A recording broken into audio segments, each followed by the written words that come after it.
খাদিজা বললে ভালো লাগে না? প্রথম নারী যিনি কালিমা পড়ে ইসলাম ধর্ম গ্রহণ করেছেন,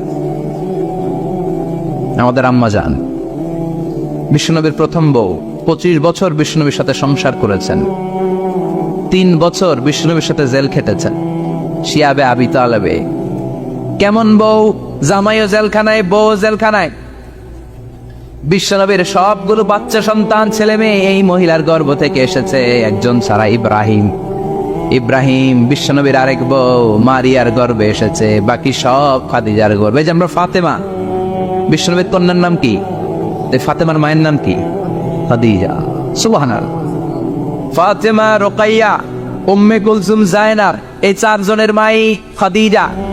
আবার আব্দুল্লাহ, কাসেম, এদের মায়ের নামও খাদিজা। বিশ্বনবীর সব সন্তান এসেছে খাদিজার পেট থেকে। বরকত বেশি না কম? বিশ্বনবী ভয় পেলে খাদিজার কাছে গেলে ভয় কেটে যেত, সাহস যোগাতেন, সেন্টার দিতেন, ছাতার মতো মাথার উপরে দাঁড়িয়ে থাকতেন। আল্লাহু আকবার। বিশ্বনবী বলতেন, রুজিক তো হুব্বাহা, খাদিজার ভালোবাসা আমার অন্তরে আল্লাহ রিজিক হিসেবে দিয়েছে।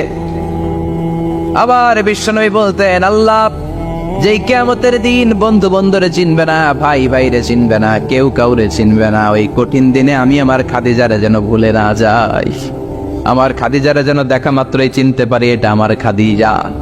খাদিজাকে নিয়ে আয়েশা একদিন একটা কটু কথা বলেছিল। ও নবী, কবে আপনার এই বুড়ি মহিলা, বুড়ি বউ খাদিজা ইন্তেকাল করেছে, তারপরে কত সুন্দরী সুন্দরী বউ আমরা এসেছি, আম করে ভালো লাগে না? খালি বুড়ির কথা কন কেউ? খালি বুড়ির কথা স্মরণ করেন। আমরা আছি, আমাদের দিকে তাকান, আমরা কত সুন্দরী, আমরা কত ভালো। বিশ্বনবী রেগে গেলেন, মায়েশাকে এইভাবে ধরলেন। জীবনে কোনোদিন কোন স্ত্রীর গায়ে হাত তোলে নাই, শুধু ওই দিন মায়েশাকে এইভাবে ধরেছিলেন আর বলেছিলেন, আয়েশা খবরদার, জীবনে এই কথা বলবা না। আমার খাদিজা আমার বিপদের দিনের সঙ্গিনী, তোমরা আমার সুখের দিনের সঙ্গিনী। তোমরা কেউ আমার সাথে জেল খাটো নাই, খাদিজা আমার সাথে জেল খেটেছে 3 বছর। কয় বছর? কি মহিলা ছিল! বিশ্বনবীকে সবসময় আগলে রেখেছে, শেল্টার দিয়েছে, প্রতিভক্ত ছিল।